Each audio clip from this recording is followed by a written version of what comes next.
Last month, Border Patrol saw a 93% decrease of illegal aliens crossing the southwest border between ports of entry from May 2024 under Joe Biden, when they encountered more than 117,000 illegal aliens. And this particular statistic is absolutely astounding. In the month of May, under the Trump administration, 0 illegal aliens were released into our country by Border Patrol. Let me say that again. Not a single illegal alien was released into the interior of the United States of America last month under this administration.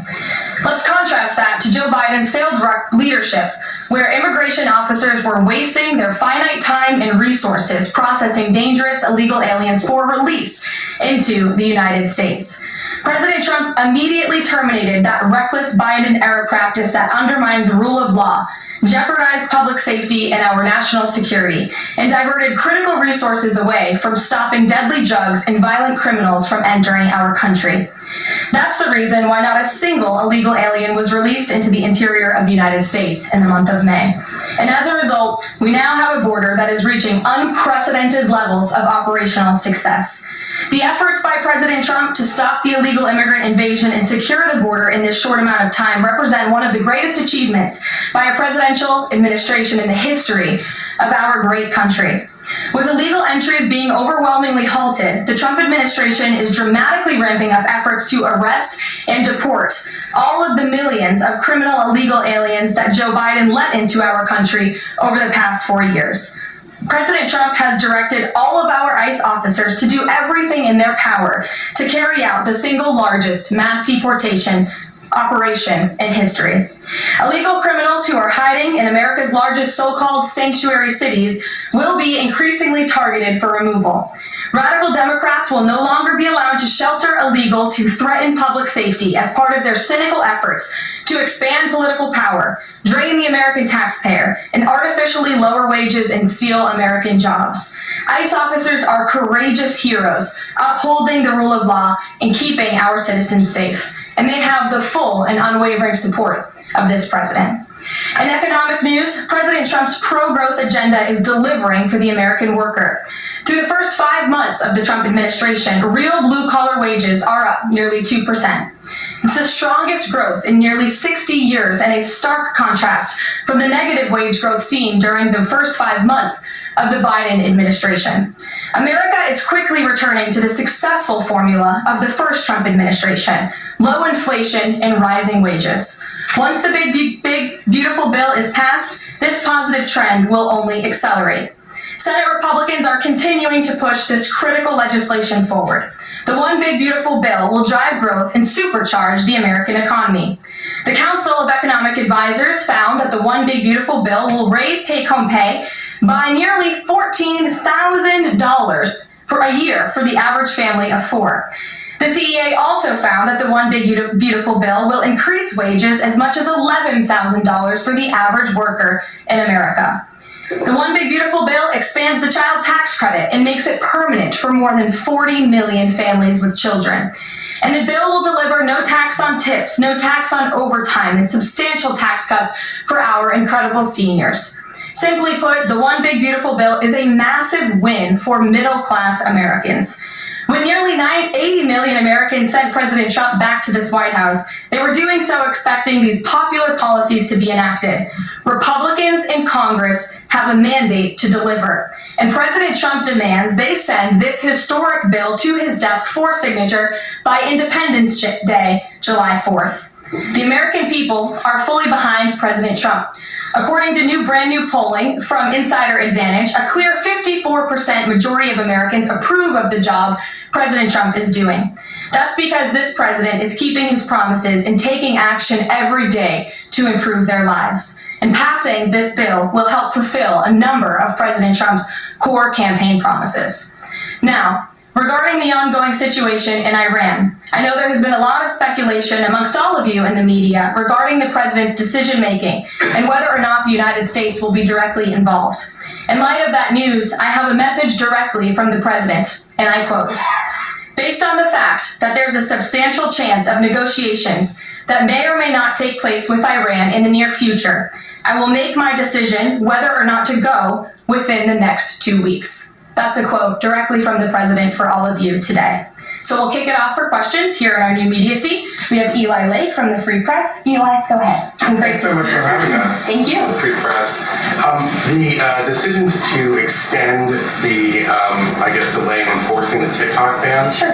Can you talk about how the White House understands its constitutional authority in light of the Supreme Court's decision in January that said that the president had to enforce the ban? Sure. Well, as all of you know, because the president put it out on his Truth Social today, he did sign an executive order to extend the TikTok ban for 90 days. So in the effort to make a deal, and the White House counsel and the Department of Justice have reviewed this executive order, and I can get it for you. I think it's on our website by now. If it's not, my team will now put it up immediately. And you can read the language in that executive order. And the White House counsel's office and the Department of Justice strongly believe in the legal rationale for this executive order. They wouldn't have the president's pen hit it if they didn't. And the political reasoning for this, of course, is because the president made a promise to keep TikTok on. There are 100 million Americans who use this app. It's wildly popular. He also wants to protect Americans' data and privacy concerns on this app, and he believes we can do both things at the same time. So he's making an extension so we can get this deal done. Can I get a follow-up? Sure. A few weeks ago, Tucker Carlson reported on a meeting between the president, Mark Levin, and others at the White House. Is there a leak investigation, and can you say who else was in that meeting? I'm not aware of a leak investigation at this time. I, for one, do not reveal details about the president's private meetings without his permission to do so. But certainly the president does not like when people leak. He takes that very seriously. This entire administration takes that seriously, and that's why you've seen at agencies some of the cabinet secretaries have been given the authority by the president to let go of staff who are engaged in such leaks, especially those that risk American national security. Sure, go ahead. Very much, thank you. So, Rhino warmonger Lindsey Graham, he recently called on the U.S. to go all in. That's quite the lead to a question. Right. What's your message to everyday Trump supporters? Not the Tucker Carlsons or other big names, but everyday Trump supporters, grassroots who voted for President Trump to stop the wars, rejected this in the primary, going into another war with voting against Nikki Haley. And they want to see non-U.S. involvement in this war. What's your message? Trust in President Trump. President Trump has incredible instincts, and President Trump kept America and the world safe in his first term as president in implementing a peace through strength foreign policy agenda. And with respect to Iran, nobody should be surprised by the president's position that Iran absolutely cannot obtain a nuclear weapon. He's been unequivocally clear about this for decades, not just as president, not just as a presidential candidate, but also as a private citizen. In fact, I have some quotes for you. In 2011, President Trump said, America's primary goal with Iran must be to destroy its nuclear ambitions. We cannot allow this radical regime to acquire a nuclear weapon that they will either use or hand off to terrorists.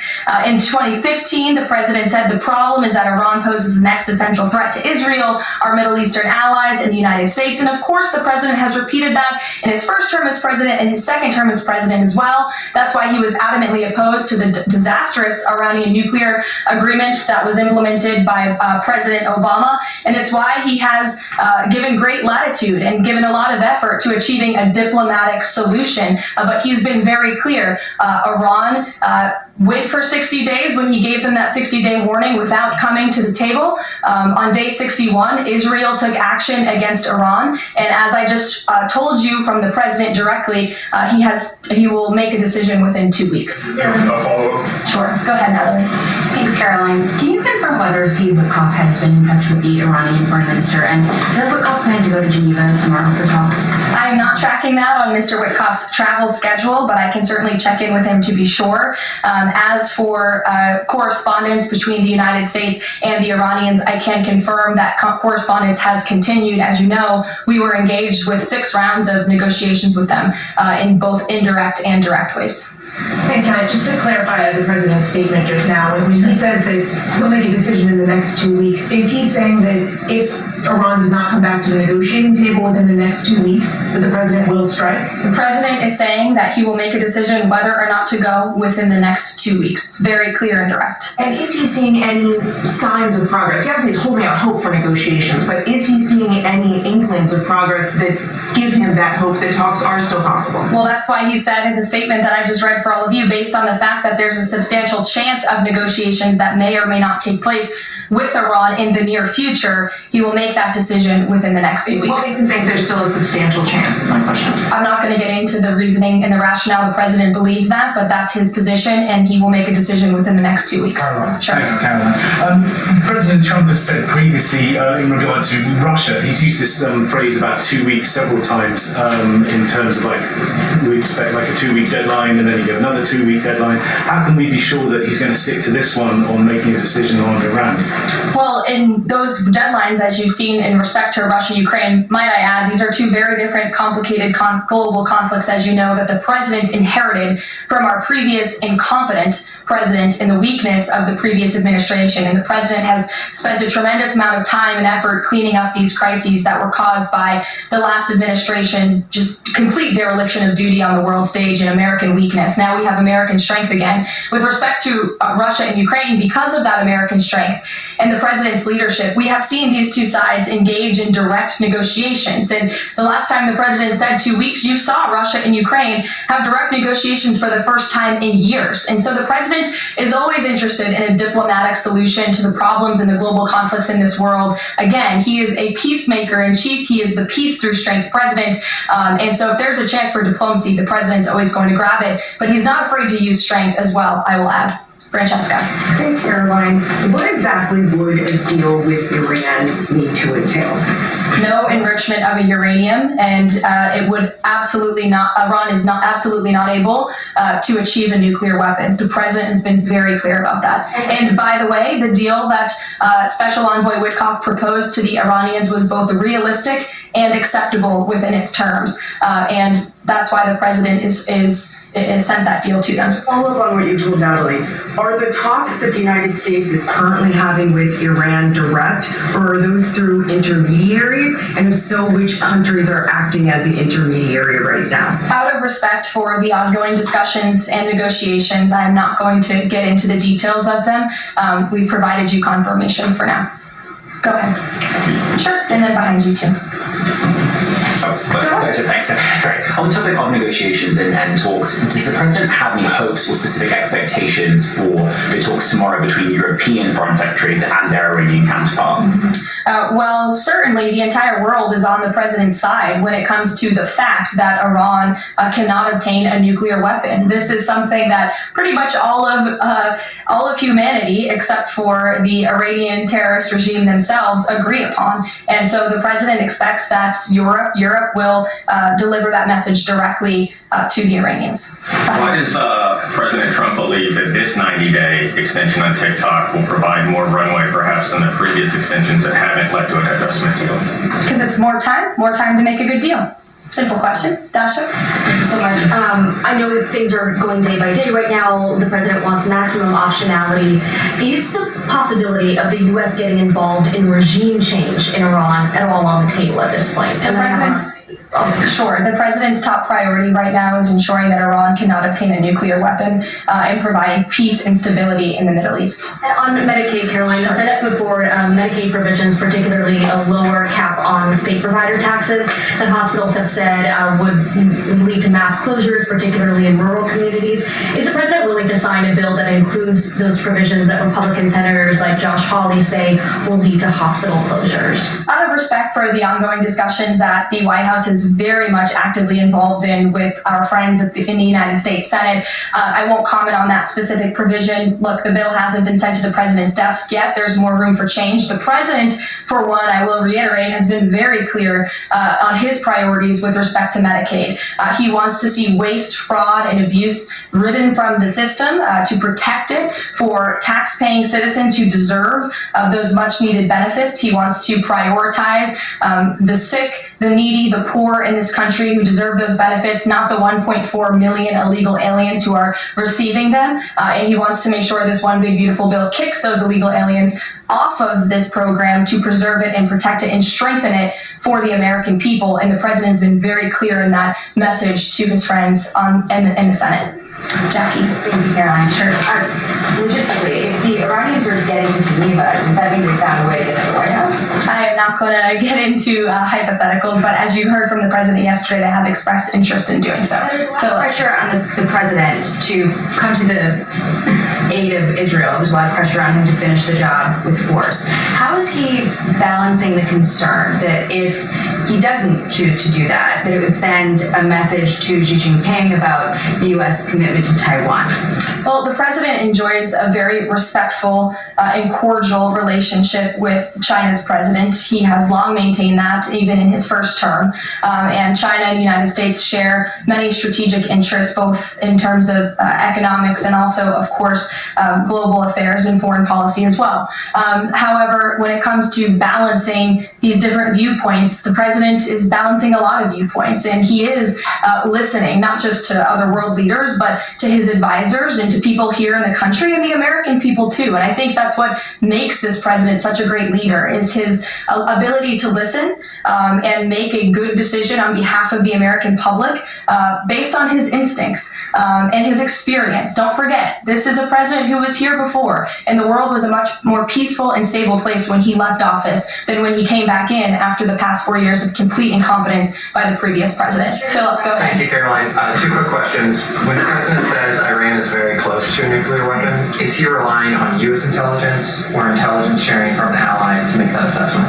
It is a fact, and the United States government maintains this fact, that Iran has never been closer to obtaining a nuclear weapon. And then if the U.S. were to take some type of military action, would the president go to Congress to seek war authority?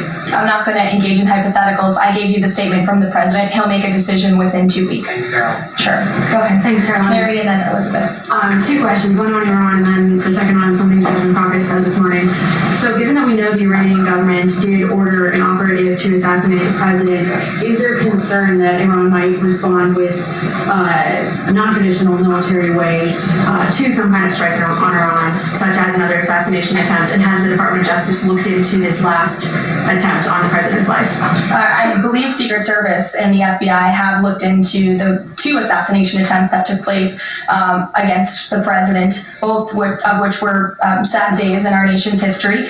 So I would defer you to the Department of Justice on where those investigations stand. But as for your question regarding Iranian retaliation, I'm not going to engage in hypotheticals again, but I can assure the American public and the world that this administration is prepared and ready to defend American interests and assets, not just in the region, but here on our homeland as well. Thank you. And then really quick on Jasmine Crockett, she said, I believe, that Trump supporters are mentally ill before calling for bipartisan support against the president. Can you respond to that, especially considering she's a rising star in the Democrat Party right now? She is a rising star. It's quite something to behold, actually. I hope that she continues to be a rising star for the Republican Party, at least. I think it's incredibly derogatory to accuse nearly 80 million Americans of mental illness. The last time I checked, Jasmine Crockett couldn't dream of winning such a majority of the public as President Trump did. And the America First movement, which President Trump has built, is filled of hardworking patriots, the forgotten men and women, business owners, law enforcement officers, nurses and teachers, and middle America, as we all know, from where you all grew up outside of this beltway. That's who makes up this president's movement. And Jasmine Crockett should go to a Trump rally sometime and she can see it for herself. Jennifer. One on North Korea and one on China. On North Korea, they launched some rockets into the ocean today. What does the White House make of that? Do you read any meaning into that timing of that launch? And then on China, do you have any reaction to Xi Jinping's offer of intervening in Iran diplomatically? And are you seeing any signs that China would get involved militarily to support Iran? I don't believe we're seeing any signs of that at this moment in time. As for Xi Jinping's offer However, I will leave it to the president to respond to that himself. As for your question about North Korea, we are monitoring the situation. The Trump administration is in close contact with our new South Korean counterparts as we work together to deter our adversaries and preserve a free and open Indo-Pacific. And no matter where, our adversaries and our allies alike know that President Trump will not tolerate threats against our interests on his watch, even as he works to resolve the wars that he inherited. Alex, go ahead and I'll come to you. Thank you. Is the president concerned about the economy if farms and hotels, et cetera, struggle to find workers? The president's always concerned about the economy. That's on his mind every day. He wakes up, he checks the markets, he checks wage growth. As I pointed out, it's a record high today for middle class and American workers. So the president's always wanting to ensure that we have a strong and robust economy for the American people and worker, and we do. As for the specific concerns regarding jobs, look, the president has made it very clear we need to remove public safety threats from the interior of our country, and that remains the focus and the priority of this administration when it comes to deportations, no matter where somebody works. If they're an illegal alien rapist or murderer that was allowed into this country in the past 4 years by this administration, the American people want those types of criminals to be deported from our country, and that's what the president is backing ICE to do. Thanks. There was an apparent skirmish between the Chinese and the Philippines in the South China Sea. Just curious if you had any reaction to that, and if the steps you're taking towards the Middle East right now are reducing your capacity to deal with that situation. I believe that happened as I was preparing and coming out here, so we'll get you a response to that. Certainly we have one, and our teams are always monitoring situations all around the globe. Okay, and then one more just on Iran. Just over the past 24 hours, we've seen some Israeli strikes on Natanz, Isfahan, and Konda nuclear facilities. Is there any assessment just of how effective or what the result of those strikes will be? What I can share is that the IDF and Israel, I think, have exceeded a lot of people's expectations in their ability to really hinder Iran's nuclear facilities, but also they've taken out key people in the Iranian regime's leadership as well. So this is something, of course, we are monitoring and watching every day, and the president was just in an intelligence briefing. He continues to be briefed by his National Security Council, and he will throughout the duration of this war and conflict. And he also remains in constant communication with our Israeli counterparts, most notably Prime Minister Benjamin Netanyahu. Thank you, Guy. We have heard from a number of U.S. officials who say that Iran doesn't want to make a deal, that they are just stringing the United States along. What is to say that they are not going to continue to do so if we continue to give them extensions now 2 weeks before 60 days? Look, Iran is in a very weak and vulnerable position because of the strikes and the attacks from Israel. And with respect to the president's statement, I shared that with all of you. And he has been very direct and clear. Iran can and should make a deal. We sent a deal to them that was practical, that was realistic, or they will face grave consequences. Why is Steve Witkoff not participating in the talks this week? I can ask Mr. Witkoff why he is not. Thanks, Karoline. Does the president object if Israel attempts its own operation against Fordo in the next 2 weeks? I won't decide that for the president, nor will I share that here. I'll let him speak to that. Just another one. Iran is apparently warning Europeans that if struck by the U.S., it may withdraw from the nuclear proliferation treaty. That would result in throwing out inspectors and taking the program to dark. What does the president think of the value of having Iran as a full signatory of that treaty? Well, that's reckless rhetoric, but I understand the Europeans are meeting with the Iranians tomorrow, so we'll see how that meeting goes. Just one more on Juneteenth. Does the president plan to commemorate the holiday today, or any comment on it? I'm not tracking his signature on a proclamation today. I know this is a federal holiday. I want to thank all of you for showing up to work. We are certainly here. We're working 24/7 right now. Nikki, go ahead. Actually, that's my question. Will you plan to mark Juneteenth in any way, either today or with an event later on, maybe next week? Sure. I just answered that question for you. Go ahead. Thank you very much, Caroline.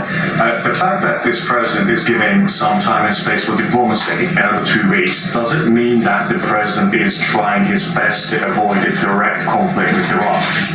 I think the president has made it clear he always wants to pursue diplomacy, but believe me, the president is unafraid to use strength if necessary. And Iran and the entire world should know that the United States military is the strongest and most lethal fighting force in the world, and we have capabilities that no other country on this planet possesses. Owen. Caroline, good afternoon. The Supreme Court, as you know, has upheld Tennessee's ban on transgender medical procedures for minors, puberty blockers, hormone therapy, etc. The White House reaction to that, please. It's a huge victory for America's children, and it's obviously something this administration believes strongly in, that young minor children should not be allowed to be subjected to chemical castration and mutilation. The president himself has taken very strong orders, or has signed very strong executive orders on this, and we are grateful for Tennessee's efforts to protect our children, and we are grateful the Supreme Court ruled on the side of the law, but also on the side of protecting America's innocent children. Elizabeth, go ahead. Sorry, I skipped you earlier. Thank you so much. Secretary of State Marco Rubio announced new vetting procedures on student visas. Will this serve as a model for vetting other foreign visas?